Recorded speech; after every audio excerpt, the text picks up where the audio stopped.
Gente querida, sejam muito bem-vindos aqui ao nosso podcast, o primeiro podcast aqui do canal. O nosso objetivo é fazer com que a palavra do Senhor chegue até você de maneira mais clara ainda. Vamos falar aqui numa linguagem ainda mais informal, de forma que você possa compreender tudo enquanto faz outras atividades. Talvez você esteja em casa lavando a louça, fazendo comida, ou talvez você esteja caminhando para o trabalho ou indo para a academia. Seja como for, esse formato aqui de podcast ele vai facilitar muito e vai te ajudar muito na compreensão das Sagradas Escrituras. Essa ideia já tinha surgido há um tempo. Eu já queria ter aplicado essa ideia antes, mas surgiu uma oportunidade muito boa agora de estar trazendo para vocês esse curso, a Bíblia toda, um panorama geral.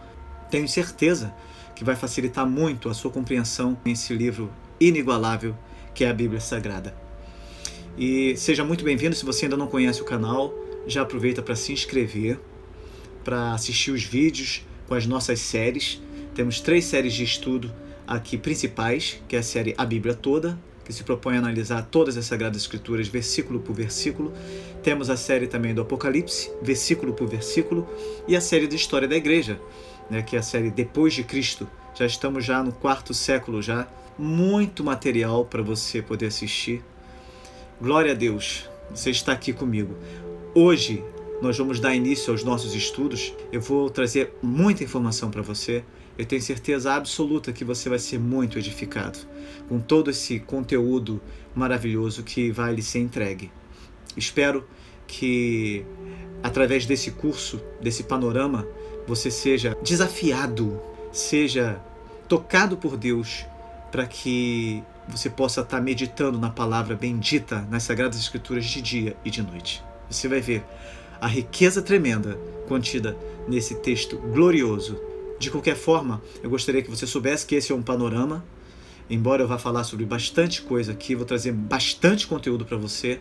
Se você deseja se aprofundar mais, e esse é o meu desejo, que você deseje se aprofundar mais nas Sagradas Escrituras, na história da Igreja Cristã, eu convido você a estar assistindo as séries aqui do canal Música e Teologia, tá?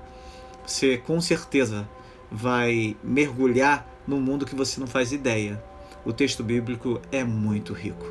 Para compreendermos a Bíblia toda, temos um panorama geral. Hoje nós falaremos sobre a formação do cânon sagrado e sobre a estrutura da Bíblia, para que você possa compreender melhor tudo aquilo que nós estamos aqui nos propondo a estar passando para vocês. Bem, quando falamos sobre a Bíblia, é comum nos referirmos a ela como sendo a palavra de Deus, não é verdade? Certamente você já ouviu essa expressão. No entanto, muitos duvidam que Deus tenha alguma palavra. Consideram que tudo não passa de uma invenção humana. E por que eles fazem isso? Eles levantam muitas dúvidas exatamente por não compreenderem alguns fatos importantíssimos. Antes de qualquer coisa, é importante que você compreenda que a Bíblia não é um livro qualquer. A Bíblia é um livro singular. Trata-se de um dos livros mais antigos do mundo. E, no entanto, ainda é o best-seller mundial por excelência, não é verdade? É produto do mundo oriental antigo. Moldou, porém, o mundo ocidental moderno. Houve tiranos que já queimaram a Bíblia e os crentes a reverenciam. É o livro mais traduzido, mais citado, mais publicado e o que mais tem influenciado toda a história da humanidade. Pense por alguns momentos acerca desse livro fantástico que chamamos de Bíblia. 3 principais religiões, cristianismo, judaísmo e islamismo, reivindicam a Bíblia ou porções dela como um livro sagrado. E o cristianismo é o único que a reverencia como seu único livro sagrado. Os cristãos creem que a Bíblia é a palavra de Deus para todos os tempos, incluindo o nosso tempo. E é por isso que estamos aqui estudando essa palavra bendita, esse livro glorioso. Vamos tentar entendê-la melhor em cada nova geração. É assim que tem sido feito, não vai ser diferente na nossa geração. Nenhum outro livro pode ser comparado à Bíblia. Ela é o único livro que se apresenta como sendo a revelação escrita do único Deus verdadeiro, visando a salvação do homem, e que demonstra sua autoridade divina por meio de muitas provas infalíveis. Outros documentos religiosos, como o Alcorão de Maomé, podem se declarar como a própria palavra de Deus, mas eles não contêm as provas de autenticidade que há na Bíblia. Eu vou citar algumas aqui, para que vocês possam compreender o fenômeno de profecias já cumpridas. A Bíblia nos diz Em Isaías 7, versículo 14, que Jesus nasceria de uma virgem. Mateus 1,18 comprova isso. Nos diz que ele seria filho de Deus, no Salmo 2, versículo 7. Mateus 3,17 comprova isso. Nos diz que ele seria descendente de Abraão. Gênesis 22, versículo 18. Em Mateus 1, versículo 1, temos a prova disso. Descendente de Isaac. Gênesis 21, versículo 12. Lucas comprova. Lucas 3, versículo 23 e versículo 34. Nos diz que ele seria descendente de Jacó. Números 24, versículo 17. Em Lucas 1, versículo 23, temos a comprovação. Nos diz que ele seria da tribo de Judá. Gênesis 49, versículo 10. E Lucas 3, versículo 23 e 33 é a prova cabal de que isso é verdade. Descendente de Jessé é o que nos diz Isaías 11, versículo 1, se referindo a Jesus. Lucas 3, versículo 32 confirma. Diz que ele seria da casa de Davi. Jeremias 23, versículo 5. E em Lucas 3, versículo 31, nós comprovamos isso. Diz que ele seria nascido em Belém. Malaquias 5, versículo 2. Mateus 2, versículo 1. Comprova exatamente essa afirmação. Disse que ele seria presenteado por reis. Quem falou isso foi o Salmo 72, versículo 10. Em Mateus 2, versículo 1 e 11, temos a comprovação. Olha, as Sagradas Escrituras fala da matança das crianças em Jeremias 31, versículo 15. Em Mateus 2, versículo 16, para nosso espanto, está ali essa profecia cumprida. Isaías 7, versículo 14, nos diz que o Senhor Jesus seria chamado Emanuel. E o que lemos em Mateus 1, versículo 23, é exatamente isso. Fantástico, não? Disse que ele seria profeta. Deuteronômio 18, versículo 18. Quem falou isso foi Moisés. E veja o que nos diz Mateus 21, versículo 11. No Salmo 110, versículo 4, nos é dito que ele seria sacerdote. E Hebreus 3, versículo 1, nos diz que Jesus era sacerdote. Salmo 2, versículo 6, diz que ele seria rei. Mateus 27, versículo 37, confirma isso. Disse que ele seria precedido por um mensageiro. Isaías 40, versículo 3. Em Mateus 3, versículo 1 e 2, temos a confirmação. João Batista era aquele que prepararia o caminho do nosso Senhor Jesus Cristo. Isaías 9, versículo 1, nos diz que o início do seu ministério seria na Galileia. Mateus 4, versículo 12, confirma isso. Isaías 35, versículo 5, disse que ele faria milagres. Mateus 9, versículo 35, confirma. Salmo 78, versículo 2, diz que ele falaria por parábolas. Veja o que Mateus 13, versículo 34 nos diz. Em Malaquias 3, versículo 3, nos é dito que Jesus entraria no templo. Em Mateus 21, versículo 12, somos informados que isso aconteceu. Em Zacarias 9, versículo 9, nos é dito que Jesus entraria em Jerusalém montado num jumento. E quando olhamos Lucas, versículo 35 e 37 do capítulo 19, nós nos espantamos porque essa profecia foi cumprida. Salmos 118, versículo 22, diz que ele seria tropeço para os judeus. Usou exatamente esse termo, tropeço para os judeus. E na primeira epístola de Pedro, capítulo 2, versículo 7, nós temos essa informação. Isaías 60, versículo 3, diz que ele seria luz para os gentios. Atos 13, versículo 47 e 48, confirma. Salmo 16, versículo 10, disse que ele ressuscitaria. Atos 2, versículo 31, é a prova cabal disso. Salmo 68, versículo 18, diz que ele subiria ao céu. Atos 1, 9 nos confirma. Salmo 41, versículo 9, diz que ele seria traído por um amigo. Mateus 10, versículo 4, confirma essa informação. Zacarias 11, versículo 12, diz que ele seria vendido por 30 moedas de prata. Mateus 26, versículo 10, confirma essa informação. Zacarias 11, versículo 13, nos diz que o dinheiro seria jogado, não seria colocado, mas jogado na casa de Deus. O dinheiro que foi dado a Judas pela sua trama infernal de entregar o Messias para o povo judeu que o queria aprisioná-lo e matá-lo. E quando lemos Mateus 27, versículo 5, nós temos a prova de que essa profecia também foi cumprida.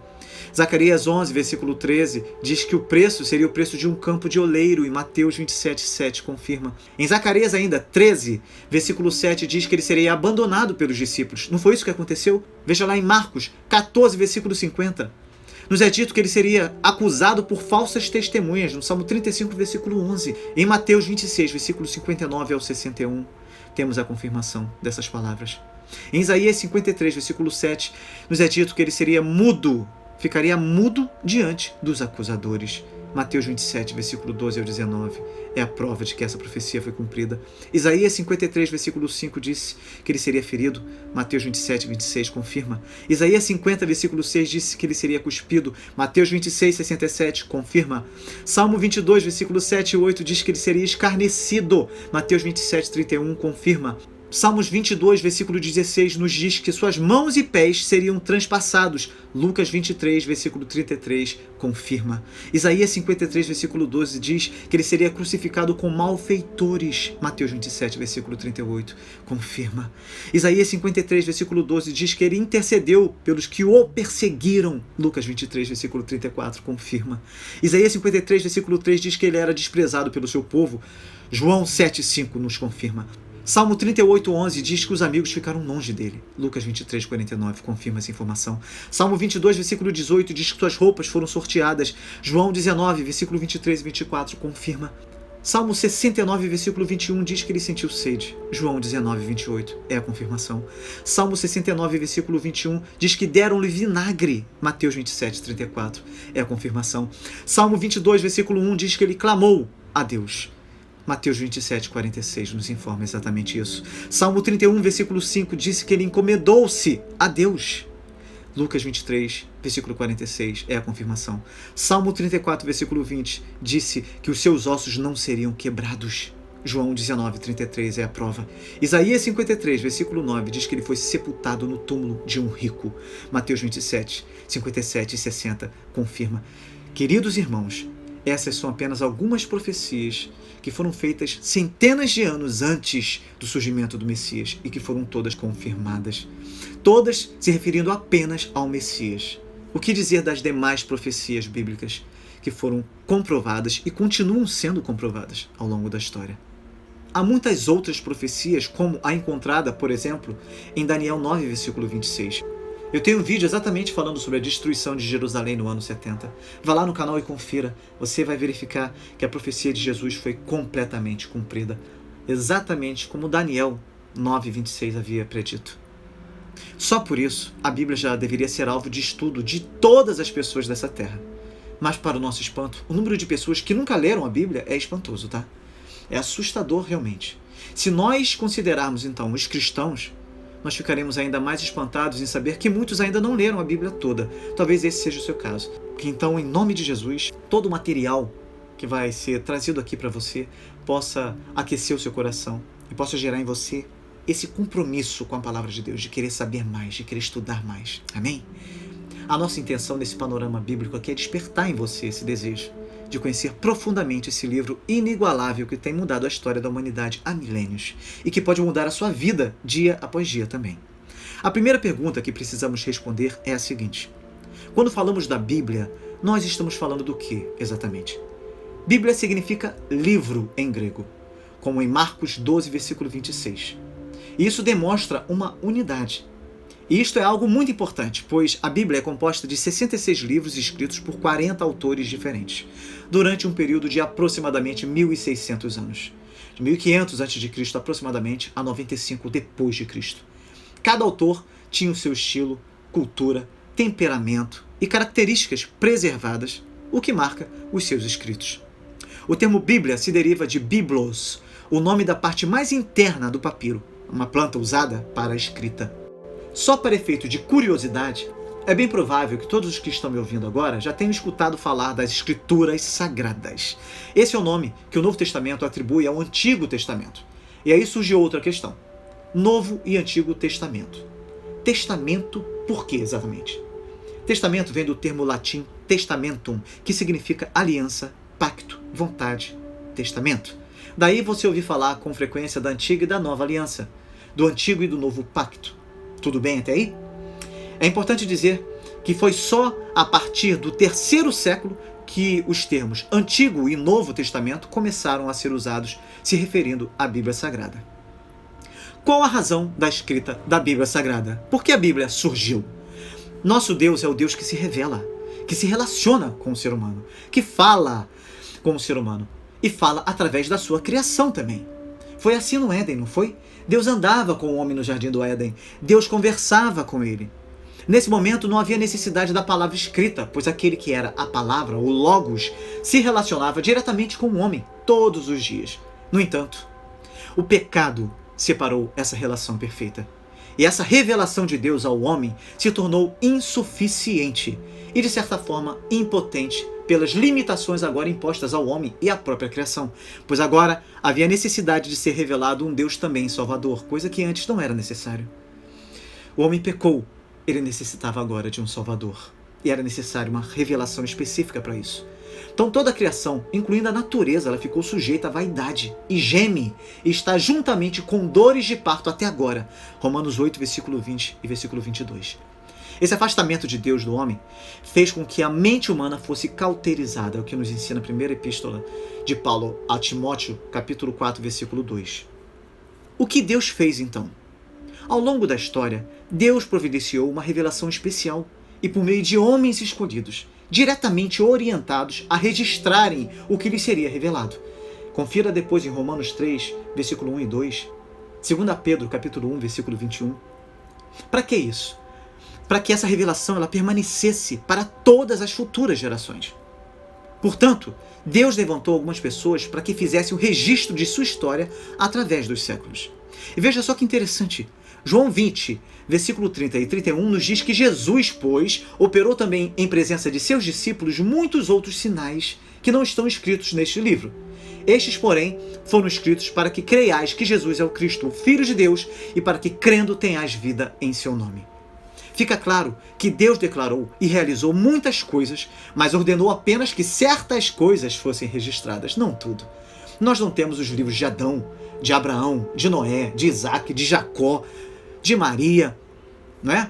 Ou muitas outras figuras importantes registradas na Bíblia. Será que não? Alguns podem dizer isso. E os livros considerados apócrifos, os livros que são considerados ocultos, secretos, espúrios, os pseudepígrafos, né? E esses livros? Eu vou falar sobre esses livros também, tá?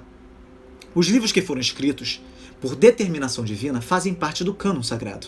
Cânon é uma palavra grega que significa uma regra. Cana, vara de medir. Portanto, nesse sentido, cânon se refere aos livros que se conformam com as regras ou padrões da inspiração e autoridade divinos. Os demais foram escritos pela vontade do homem. A diferença é gritante. Portanto, os livros sagrados são apenas aqueles que o Senhor determinou que fossem escritos, para o estabelecimento de seus propósitos. E o que temos visto ao longo da história são muitas heresias que são criadas por homens que não aceitam esse fato e querem descobrir os segredos que Deus não revelou. E não satisfeitos, ainda querem ensinar aquilo que Deus não ensinou. Temos que ter muito cuidado. E só poderemos saber a diferença se compreendermos verdadeiramente qual a vontade de Deus revelada nas Sagradas Escrituras. E para isso nós precisamos compreender a verdade. Essa verdade que Deus nos revela nas Sagradas Escrituras. É por isso que estamos aqui. A característica mais importante da Bíblia não é sua estrutura e sua forma, mas o fato de ter sido inspirada por Deus. Não se deve interpretar de modo errôneo a declaração da própria Bíblia a favor dessa inspiração. Quando falamos de inspiração, não se trata de inspiração poética, mas de autoridade divina. A Bíblia é singular. Ela foi literalmente soprada por Deus. Vamos nos ater um pouco mais nessa questão porque ela é muito importante. Perceba que simplesmente afirmar que a Bíblia é inspirada e explicar o que é inspiração não vai convencer ninguém, sobretudo aqueles que se opõem categoricamente a este fato. Estas pessoas querem prova de que a Bíblia é de fato inspirada. Quais as evidências, então, da inspiração da Bíblia? Eu vou citar 4. Preste bastante atenção. A primeira delas seria a capacidade transformadora da Bíblia. Tá? Em relação a essa capacidade transformadora, nós podemos dizer que se trata de uma evidência interna, pois refere-se à capacidade que a Bíblia tem de convencer o incrédulo e de o edificar na fé cristã. Assim lemos em Hebreus: a palavra de Deus é viva e eficaz e mais cortante do que qualquer espada de 2 gumes. Hebreus 4, versículo 12. Milhares e milhares têm experimentado esse poder. Você pode negar isso? Ninguém pode negar isso. Viciados em drogas têm sido libertos pela palavra. Delinquentes têm sido transformados. O ódio tem cedido lugar ao amor e etc. Tudo isso pela leitura da palavra de Deus. Confira só. Na primeira epístola de Pedro 2, versículo 2. Os entristecidos recebem conforto, os pecadores são repreendidos, os negligentes são exortados pelas Sagradas Escrituras. A palavra de Deus tem o poder, o dinamismo transformador de Deus. A evidência de que Deus atribuiu sua autoridade à Bíblia está em seu poder evangelístico e edificador. O melhor argumento de Deus é o homem ressurreto, o homem nascido de novo. O homem nascido de novo é a maior evidência, queridos, de que a Bíblia é inspirada por Deus. No entanto, mesmo diante desse fato, as pessoas que não sabem o que o novo nascimento significa podem alegar que esse tipo de mudança pode ser visto também nas pessoas de outras religiões ou nas que buscam algum livro de autoajuda. Elas podem dizer que os coaches de nossos dias, por exemplo, oferecem uma vida nova também e levam as pessoas a alcançarem seus objetivos e etc. Sem entrar nesse mérito, tá? O que as demais religiões ou livros de autoajuda ou os coaches oferecem jamais poderá ser comparado ao novo nascimento que só a palavra, o Logos de Deus, pode proporcionar. A segunda evidência que eu quero falar para vocês de que a Bíblia é inspirada está no fato de sua unidade. A unidade é outra evidência de sua inspiração. Ela é constituída de 66 livros que foram escritos ao longo de 1500 anos por cerca de 40 autores em diversas línguas, com centenas de tópicos. E é muito mais que mero acidente que a Bíblia apresente espantosa unidade temática. Qual a unidade temática seria essa que eu estou falando? Jesus Cristo. O que unifica as páginas da Bíblia é exatamente o seguinte: ela apresenta um grande problema, que é o pecado da humanidade, e dá a grande solução, o Salvador Jesus. De Gênesis ao Apocalipse, ela apresenta isso, tá? Essas marcas notáveis de unidade divina. Essa é uma questão de inigualável validade, uma vez que nenhuma pessoa ou grupo de pessoas engendraram a composição da Bíblia. Os livros iam sendo colecionados e acrescentados à medida que iam sendo escritos pelos autores, pelos profetas. Eles eram guardados simplesmente porque eram considerados como inspirados. Só mediante reflexão posterior, tanto da parte dos profetas, confira lá em 1 Pedro capítulo 1, versículo 10 e 11, quanto de autores de gerações futuras, é que se descobriu que, na verdade, a Bíblia é um livro só, cujos capítulos foram escritos por homens sem conhecimento visível de sua estrutura global. O papel desses autores da Bíblia seria comparável ao de diferentes escritores que estivessem a escrever, por exemplo, capítulos de uma novela, sem que tivesse nem mesmo um esboço geral da história. Já imaginou a confusão? Toda a unidade que a Bíblia demonstra certamente adveio de algo que se acha fora do alcance dos seus autores humanos. E aí você vai verificar que há uma grande diferença entre inspiração e psicografia. Tá compreendendo mais ou menos o que é inspiração, como eu já estou explicando para vocês, nós podemos entender melhor a data da escrita. Veja só, muitos falam assim, poxa, Moisés é o autor da Torá, da lei, né, da instrução, que também é conhecida como Pentateuco, ou o rolo dos 5 livros. Veja bem, Moisés viveu em torno de 1500 a.C. Como ele poderia ter conhecimento fidedigno de detalhes da revelação feita a Adão? A resposta é simples, amados. O Deus que se revelou a Adão é o inspirador de Moisés. Os homens, de Adão até Moisés, preservaram a tradição oral dos acontecimentos. Quem conta um conto, aumenta um ponto. Como alguém já disse, é verdade. Mas lembre-se de que a história pertence ao Criador, e ele a preservou, não permitindo que ensinos e doutrinas meramente humanos fossem escritos por aqueles a quem ele revelou. A terceira evidência de sua inspiração é que a Bíblia é um livro histórico, pois grande parte do seu conteúdo é história e, por isso, é passível de constatação. Há como comprovar se os dados históricos trazidos são verdadeiros ou falsos. Existem 2 espécies principais de apoio da história bíblica: os artefatos arqueológicos e os documentos escritos. No que diz respeito aos artefatos desenterrados, nenhuma descoberta arqueológica invalidou o ensino sequer das Sagradas Escrituras, do relato bíblico. A Bíblia é o livro do mundo antigo mais bem documentado que existe. É verdade que nenhuma descoberta histórica representa evidência direta de alguma afirmação espiritual feita pela Bíblia, como, por exemplo, a reivindicação de ser inspirada por Deus. Tudo bem, mas a historicidade da Bíblia fornece com certeza uma comprovação indireta de sua inspiração. É que a confirmação da exatidão da Bíblia em questões factuais confere credibilidade às suas declarações e ensinos em outros assuntos. Isso é lógico. Veja o que Jesus disse: se vos falei das coisas terrenas e não crestes, como crereis se vos falar das celestiais? João 3, versículo 12. Veja bem, a Bíblia, portanto, ela menciona regiões, cidades e lugares conhecidos, montanhas e cadeias de montanhas conhecidas, lagos e mares conhecidos, reinos e reis, impérios e imperadores conhecidos, pessoas e animais e plantas conhecidos, e etc. A quarta evidência de sua inspiração é a influência da Bíblia.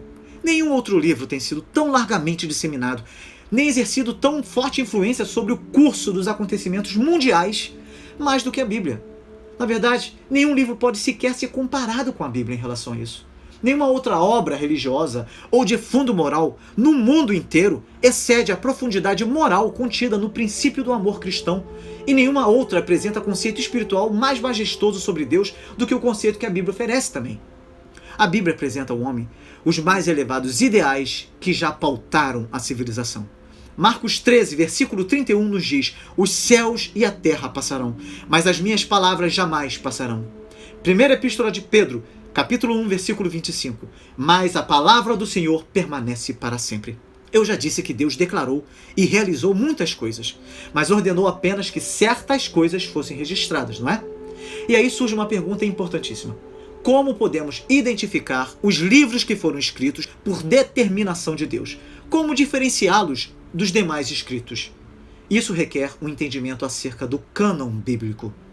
Toda escritura é divinamente inspirada e proveitosa para ensinar, para redarguir, para corrigir, para instruir em justiça.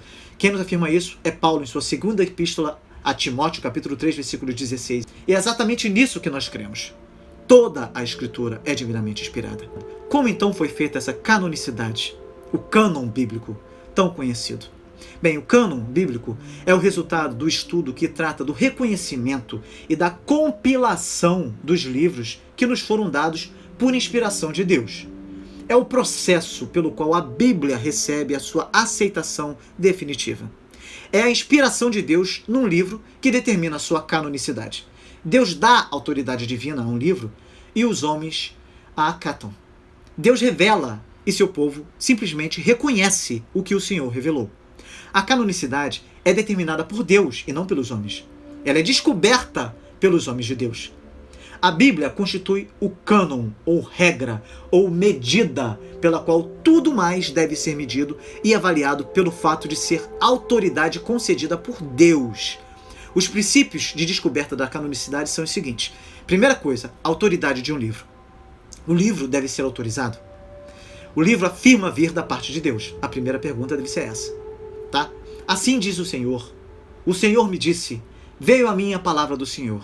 Se o livro é autorizado, ele vai fazer essas afirmações. Tá? Vai afirmar vir da parte de Deus. O segundo ponto importante para a canonicidade de um livro é o seguinte. A autoria é profética?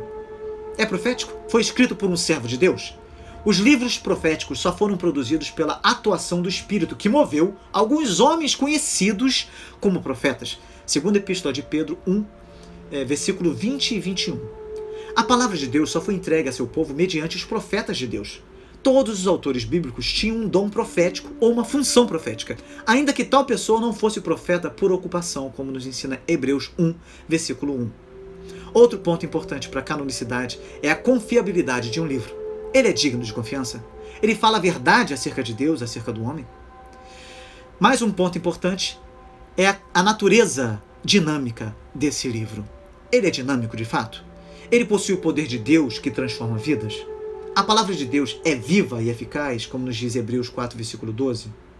O resultado é que ela pode ser usada para ensinar, para repreender, para corrigir, para instruir em justiça, como eu acabei de falar, que está lá registrado na segunda epístola de Paulo a Timóteo, capítulo 3, versículos 16 e 17. E um outro ponto super importante é a aceitação desse livro. É aceito pelo povo de Deus para o qual foi originalmente escrito? Ele é reconhecido como proveniente de Deus, realmente? Então todos esses pontos foram usados para averiguar se um livro era santo ou não. Essas eram as normas canônicas usadas. Na fixação do cânon, é muito importante entender que o Antigo Testamento está no 400 anos antes de Cristo. Ele foi fixado, tá? De acordo com Joséfo, na sua obra Contra Apion, e com o Talmud também, que é uma coletânea de livros sagrados dos judeus, que é um registro das discussões rabínicas que pertencem à lei, à ética, a costumes, à história do judaísmo, a sucessão de profetas encerrou-se com Malaquias, nos dias de Neemias. O Talmud registra o seguinte: depois dos últimos profetas, Ageu, Zacarias e Malaquias, o Espírito Santo apartou-se de Israel. Além disso, portanto, o Novo Testamento não cita nenhum outro livro, depois de Malaquias, como autorizado. Já o Novo Testamento só foi fixado o cânon definitivamente no ano 397 depois de Cristo. Atanásio, no ano 373 depois de Cristo, ele é considerado o pai da ortodoxia, Atanásio, guarde esse nome aí, ele relaciona com clareza todos os 27 livros do Novo Testamento como canônicos em suas cartas. Dentro de uma geração, tanto Jerônimo quanto Agostinho teriam confirmado a mesma lista de livros, de modo que os 27 livros permaneceram no cânon aceito do Novo Testamento. Agostinho fala muito sobre isso em sua Doutrina Cristã, sua obra. Além dos testemunhos de alguns autores respeitados, 2 concílios locais ratificaram os 27 livros canônicos do Novo Testamento. Os concílios africanos de Hipona, cujo líder foi Santo Agostinho, no ano 393 d.C., e o de Cartago, no ano 397 d.C. É importante ficar claro, portanto, que a Igreja ela canonizou, de certa forma, o que já estava canonizado. Lembre-se disso. A Igreja não se reuniu para dizer o que era santo ou o que não era santo, mas simplesmente para reconhecer aqueles livros que já eram considerados santos por toda a cristandade. Vamos entender um pouco sobre a história dessa formação do cânon do Antigo Testamento. Os primeiros livros reconhecidos como sagrados foram os que compunham a lei. Está lá em Neemias 8, versículo 1 e no Salmo 119. Em Josué 1, versículo 7 e 8, nós podemos ver quão cedo esses livros foram aprovados e usados. A lei, entretanto, foi esquecida com o passar do tempo. Isso levou o povo à idolatria, ao pecado, de uma forma muito intensa, que desagradou tremendamente a Deus. Até que aconteceu algo notável. A lei foi encontrada durante o reinado de Josias. Isso trouxe uma alegria grande para a nação e um quebrantamento à nação de Israel. Isso foi no ano 620 a.C. Pode ser averiguado no segundo livro de Crônicas, capítulo 34, versículo 14 ao 33. Depois disso, muitas das profecias registradas provaram ser divinas pelo seu fiel cumprimento, e então foram aceitas como inspiradas e canônicas. Perceba bem isso. Aqueles homens averiguaram que a palavra era verdadeira porque ela foi cumprida. Você pode verificar isso em Jeremias 36, versículos 5 e 6, em Zacarias 1, versículo 4 e 6, em Zacarias 7, versículo 7 também, em Daniel 9, versículo 1 a 3. E o terceiro grupo de livros reconhecidos como sagrados foram os escritos na lei de Moisés, nos profetas e nos salmos, compostos e aceitos em tempos diversos, conforme nos diz Lucas no seu capítulo 24, versículo 44. Após o ano 400 a.C., do período chamado silêncio profético, muitos livros históricos e poéticos circulavam entre os judeus. Entre estes, alguns eram reconhecidamente sagrados, outros reconhecidamente espúrios, falsos, e sobre uns poucos restavam ainda dúvidas quanto à sua natureza, se eram sagrados mesmo ou não. Considerava-se que Deus falara até o profeta Malaquias, como eu já disse aqui, e depois disso viera o silêncio profético, certo?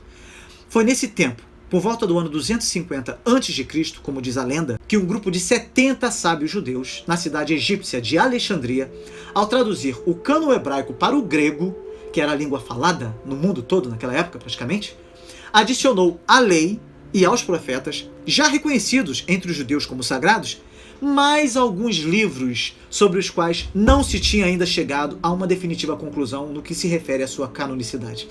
Isso causou uma grande confusão e tem causado grande confusão até os nossos dias. Essa versão é chamada de Septuaginta. Só mais tarde, aqueles livros de caráter duvidoso foram considerados espúrios pelos judeus, mas o cânon da Septuaginta já era consagrado e usado por muitos grupos religiosos. No ano 90 d.C., no concílio de Jânia, realizado na Terra Santa pelos rabinos judeus farisaicos, os judeus definitivamente rejeitaram a canonicidade dos livros apócrifos e fixaram o seu cânon. Ainda no ano 90 d.C., o historiador Flávio Josefo, escrevendo em grego para os gregos, em sua obra Contra Apion, diz que havia um cânon sagrado, mas ele deixou de fora os apócrifos. Os pais da igreja desprezaram os apócrifos também. E aqui nós podemos incluir Orígenes, no ano 254 d.C., Tertuliano, no ano 250 d.C. Portanto, guarde bem isso. Muita atenção. Nessa época, haviam 2 cânones espalhados pelo mundo. O cânone judeu e o grego, que era a Septuaginta. Ou seja, não sei se vocês notaram algo aí importante, mas a versão da Septuaginta era aquela que provavelmente Jesus e seus apóstolos manuseavam, pois ela foi escrita em grego, que era a língua universal da época. No entanto, não há em todo o Novo Testamento nenhuma citação de qualquer livro apócrifo que faça parte da Septuaginta. Você tem uma citação, sim, do livro de Enoque, que isso a gente pode até falar, se aprofundar mais, mas isso não quer dizer que todo o livro de Enoque é considerado santo, mas somente a parte citada. Tá, isso é muito importante ser dito, porque muita gente faz confusão, alegando, já que o livro de Enoque, que é um livro considerado apócrifo, né, livro espúrio, como ele pode ter sido citado por Judas? Mas nós temos que compreender que os judeus, os apóstolos de Cristo também conheciam esses livros.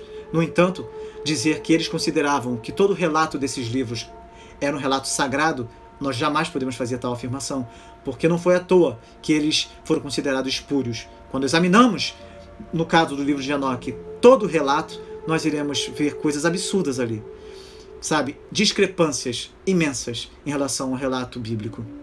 Vamos seguir então. Entre o ano 385 e 405 d.C., Jerônimo de Estridão, o sacerdote católico, historiador, teólogo, ele traduziu para o latim, chamada Vulgata Latina, tá?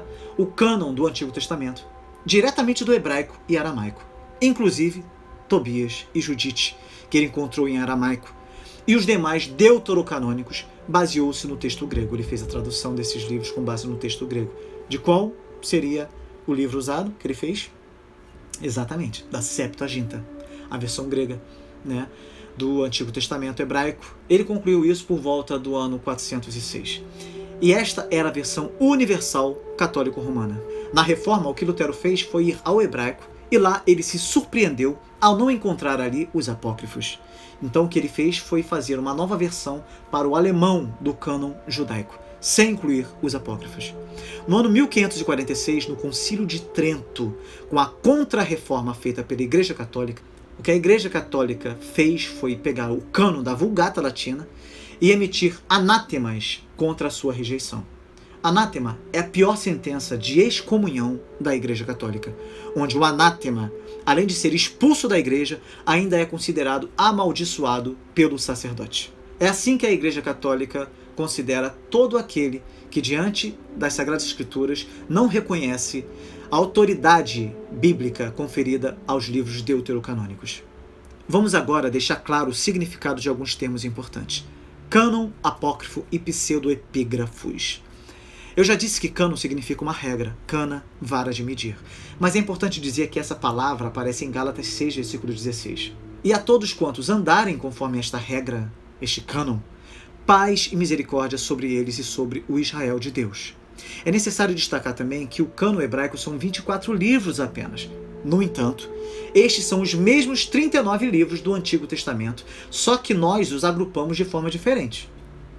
A Igreja Católica, contudo, acrescenta no seu Antigo Testamento outros 14 livros, ou pedaços de livros, aos quais chamamos apócrifos. Apócrifos significa ocultos ou espúrios. Eles não são aceitos como sagrados pelos judeus e protestantes, tendo, contudo, inegável alto valor histórico, tá?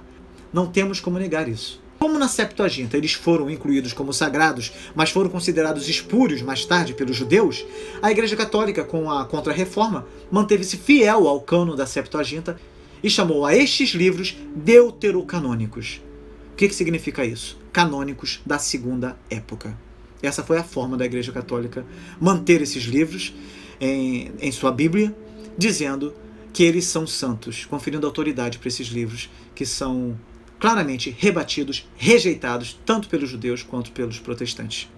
Já o termo pseudoepígrafos são os livros religiosos e apocalípticos escritos com a pretensão de serem sagrados. No entanto, são os livros que foram rejeitados por todo mundo, judeus, católicos e protestantes. No meu canal eu tenho um vídeo muito bom que eu aconselho a todo mundo a assistir, que fala sobre as heresias dos apócrifos. Vocês vão compreender com bastante profundidade esse assunto, tá bem? E também você já pode aproveitar e assistir aos vídeos que falam sobre a formação do cânon hebraico, formação do cânon católico, do cânon protestante. Vai dar mais profundidade para vocês também. Mas vamos lá. Em relação aos primeiros livros a serem canonizados no Novo Testamento, nós podemos dizer que foram as epístolas, porque não havia problema algum para identificá-las, tá? Todos sabiam de quem era a autoria de determinada epístola, se era de Paulo, se era de Pedro. Então, não teve problema em relação a isso. Agora, quanto aos evangelhos, não demoraram muito para serem considerados como os únicos sagrados. Lucas 1, versículo 1 e 2 diz que havia muitos outros escritos que relatavam os feitos, os ensinos, a vida e o caráter de Jesus. No final do primeiro século, praticamente toda a coleção de livros que temos hoje era aceita como sagrada. Mas a autenticidade de alguns livros ficou sendo discutida por algum tempo. O que podemos afirmar com certeza é que todo o cânon foi estabelecido no Sínodo de Hipona, no ano 393 d.C., e no Concílio de Cartago, no ano 397 d.C. E é bom lembrar que, no entanto, todos os livros deste cânon foram escritos entre o ano 54 e 95 d.C. Período curto, não é?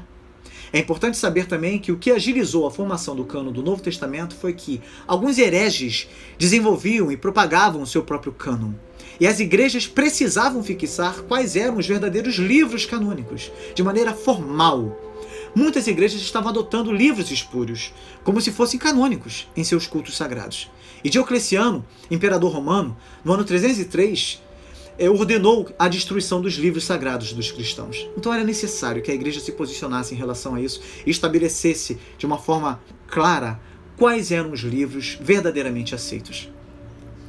Em relação aos apócrifos do Novo Testamento, são muitos os livros, tá? Epístola de Barnabé, por exemplo, o Pastor de Hermas, a de Daquê, Apocalipse de Pedro. Você vai encontrar muitos escritos apócrifos que são ricos para nós simplesmente por conta do teor histórico, nada mais. Não podem ser considerados como base para a formulação de doutrina. Em relação aos capítulos e versículos da Bíblia, quando o cânon foi formado, havia uma grande quantidade de rolos, de vários tamanhos, 7 a 14 metros, alguns outros rolos chegavam a 40 metros, o que dificultava a consulta às escrituras sagradas. Com a invenção da imprensa no século XV, os rolos das Sagradas Escrituras foram arrumados num livro com páginas, contendo os 66 livros sagrados. As Bíblias mais antigas não eram divididas em capítulos e versículos. Essas divisões foram feitas para facilitar a tarefa de citar as Escrituras. Stephen Langton, professor da Universidade de Paris e mais tarde arcebispo de Cantuária, dividiu a Bíblia em capítulos no ano 1227. Robert Stephanus, impressor parisiense, acrescentou a divisão em versículos no ano 1551.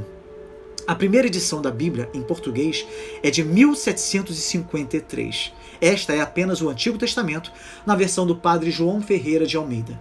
A Bíblia toda, em português, só apareceu no ano de 1819. Surge agora uma outra pergunta. Como a Bíblia foi escrita? Qual foi o material usado? Vamos lá. Os materiais usados nos primórdios, e aí eu estou falando de Moisés, lá dos profetas, foram a cerâmica, pedra, argila e cera. Basicamente, este material. Tá? Outro material que foi usado até o século III depois de Cristo foi o papiro, feito de uma planta, uma espécie de cana que crescia em lagos e rios do Egito e Síria. Essas lâminas, da sua entrecasca eram retiradas, prensadas, secas e polidas. Tá? Então, como eu já falei, foi usado até o século III depois de Cristo. Temos o pergaminho, que era uma pele curtida de ovelhas, cabras, antílopes e outros animais. As peles eram limpas e os pelos eram retirados. Esse nome vem da cidade de Pérgamo, da Ásia Menor, onde mais frequentemente era produzido esse material. Inclusive tem um vídeo maravilhoso no canal que fala exatamente sobre a carta de Jesus a essa igreja em Pérgamo. Você vai compreender todo o histórico, tá? Como é que eles faziam o pergaminho. E mais do que isso, aproveita para acompanhar essa série maravilhosa. Fala sobre o Apocalipse versículo por versículo. Estamos acho que no capítulo 9. É muito material bom para que você possa se aprofundar nas Sagradas Escrituras. Bem, quais eram os instrumentos usados? Cinzel de ferro, para entalhar pedras e cerâmica, estilete para argila e cera, e pena. Pena, aqui estou referindo a cana, com ponta feita de junco, de 14 a 40 centímetros, tá? Para o pergaminho e para o papiro. A pena de ave ela só foi usada somente no século III, tá? A partir do século III a.C. A tinta era uma mistura de carvão goma e água. A forma eram os rolos. Colocavam-se as folhas de papiro lado a lado e então as enrolavam em torno de um pedaço de madeira. Em média tinham um comprimento, como eu já falei, até 12 metros, mas havia alguns que atingiam até 48 metros. Eram geralmente escritos de um só lado, tá? Foram usados até o século III depois de Cristo. Posteriormente surgiram os livros ou códices com a arrumação das folhas de papiro. A língua usada, muita gente tem dúvida. O hebraico era a língua do povo de Israel, né? No tempo da independência, ou seja, antes do cativeiro. O aramaico era falado pelos povos da Mesopotâmia e aparece em alguns trechos do Antigo Testamento.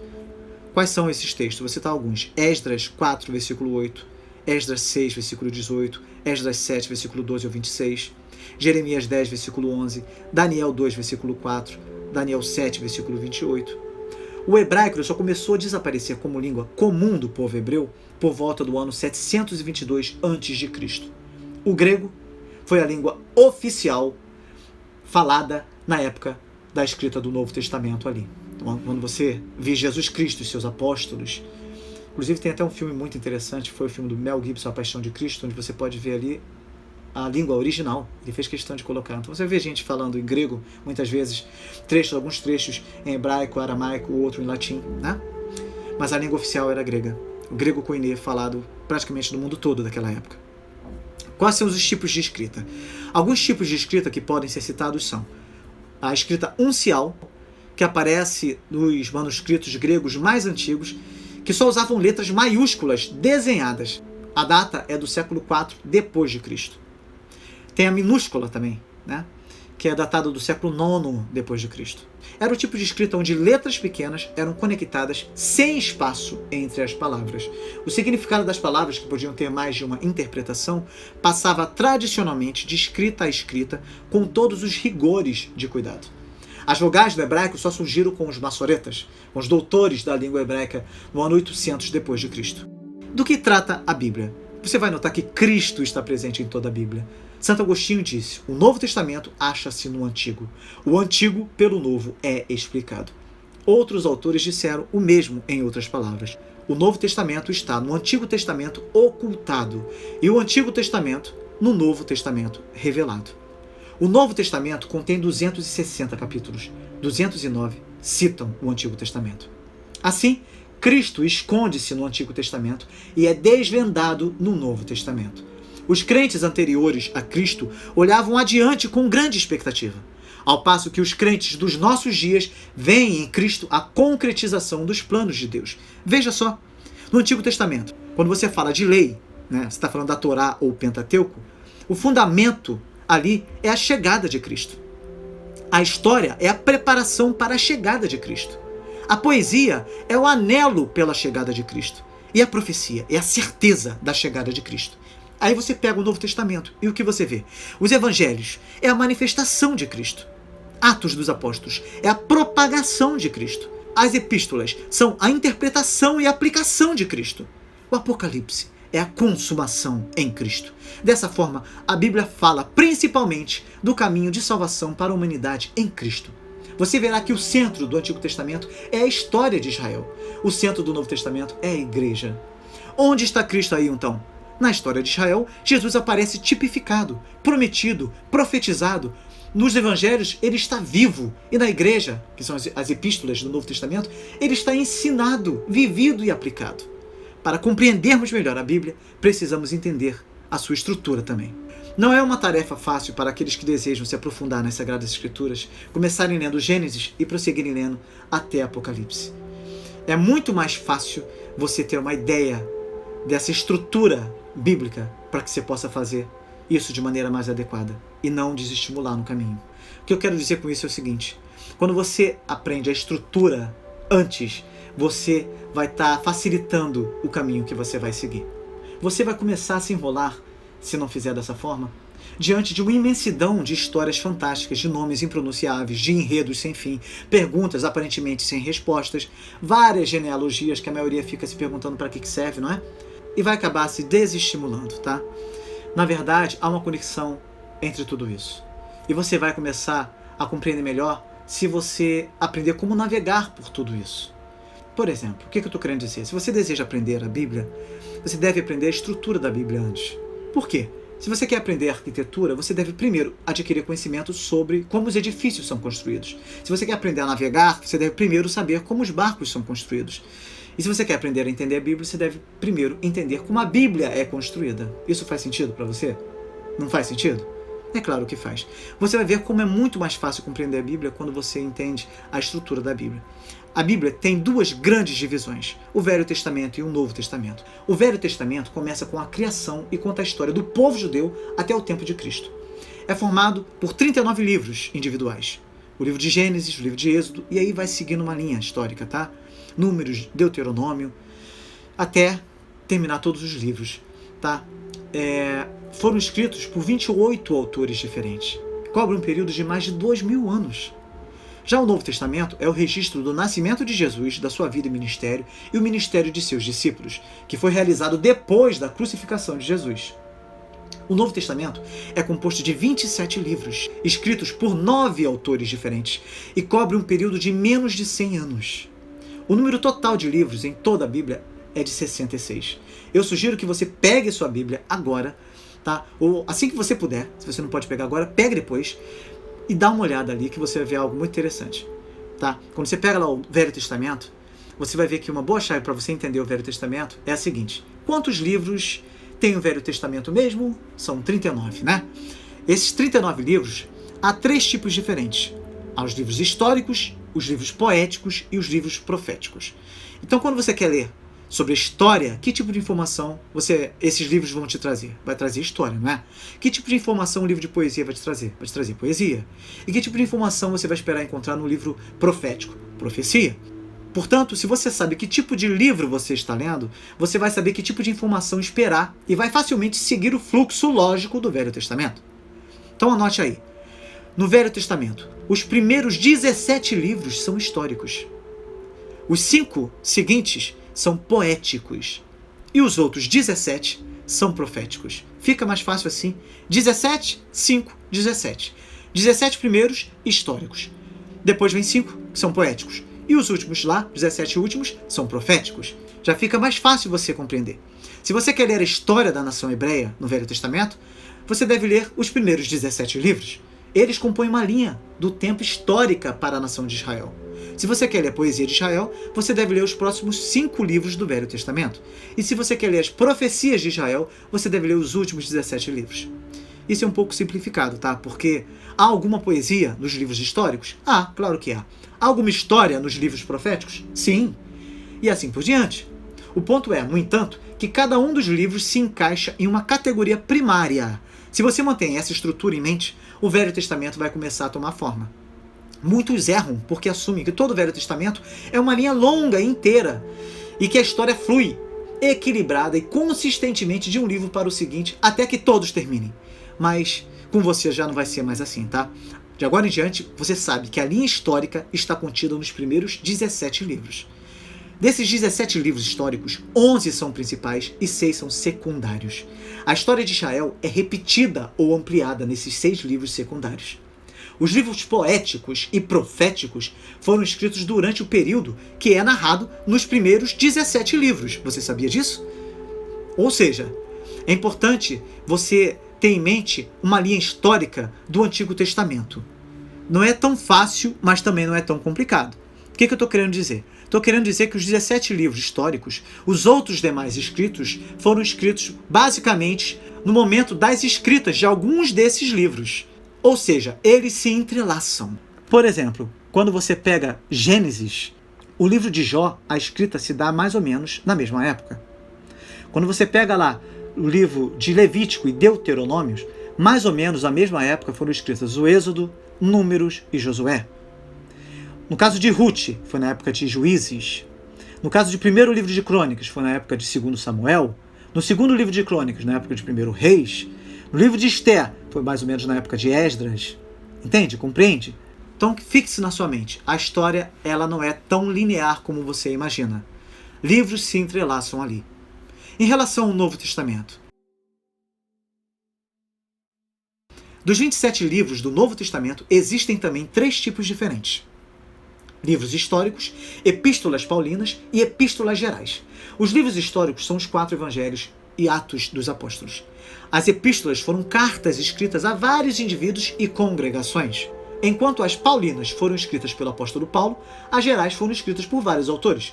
Por isso, o nome genérico de epístolas gerais. O conteúdo principal em todas as epístolas são instruções sobre a doutrina e o estilo de vida cristãos.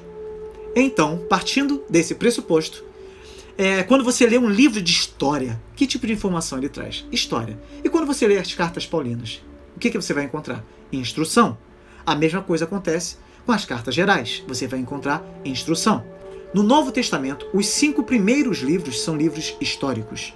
Os 13 livros seguintes são as epístolas paulinas e os outros 9 são as epístolas gerais. Fica mais fácil assim, não fica? Se você quer conhecer a história de Jesus e da igreja que ele estabeleceu, você deve ler os 5 primeiros livros do Novo Testamento. Esses 5 livros formam o quadro histórico para entender todo o Novo Testamento. Se você quer saber sobre as instruções do apóstolo Paulo para as igrejas e indivíduos, deve ler os 13 livros seguintes. Agora, se você quer se informar sobre as instruções para igrejas e indivíduos feitas por homens, como os apóstolos Pedro e João, você deve ler os últimos 9 livros do Novo Testamento.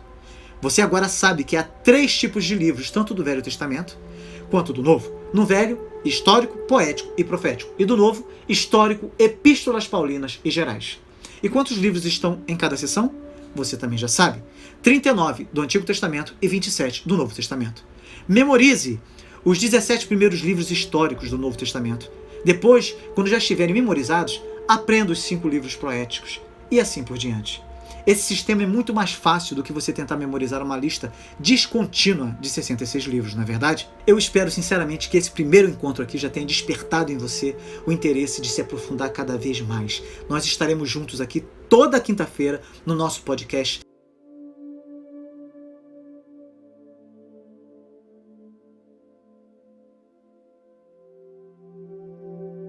Se você quer mais informações, é só clicar aqui no link aqui embaixo, vá no meu Instagram, você vai pegar todas as informações necessárias para poder acompanhar esse material lá no Instagram também, tá bom? E eu oro a Deus com sinceridade para que o Senhor da Paz, o Príncipe da Paz, faça cada um de vocês perseverarem nos estudos, porque nessa época de tanta indiferença, de tanta frieza, as pessoas querem ter as suas vidas transformadas, mas sem o menor esforço, sem sequer se voltarem para Deus e sequer meditarem em sua palavra, como ele nos diz que feliz seria o homem que fizesse assim. Que você, em nome de Jesus Cristo, persevere. Sei que vai haver muita luta, muita adversidade, muitos problemas que se levantarão para impedir você de estudar e de meditar na palavra do Senhor. Mas eu oro para que Deus, em nome de Jesus, possa fazer com que o seu caminho seja aberto, possa aplanar esses caminhos para você, possa tirar esses problemas e que possa dar a você paz, tranquilidade, para que você possa estar se aprofundando dia após dia nessa palavra que pode transformar a sua vida para sempre. Que seja assim em nome de Jesus. Que Deus abençoe vocês, cada um de vocês, e até a próxima aula.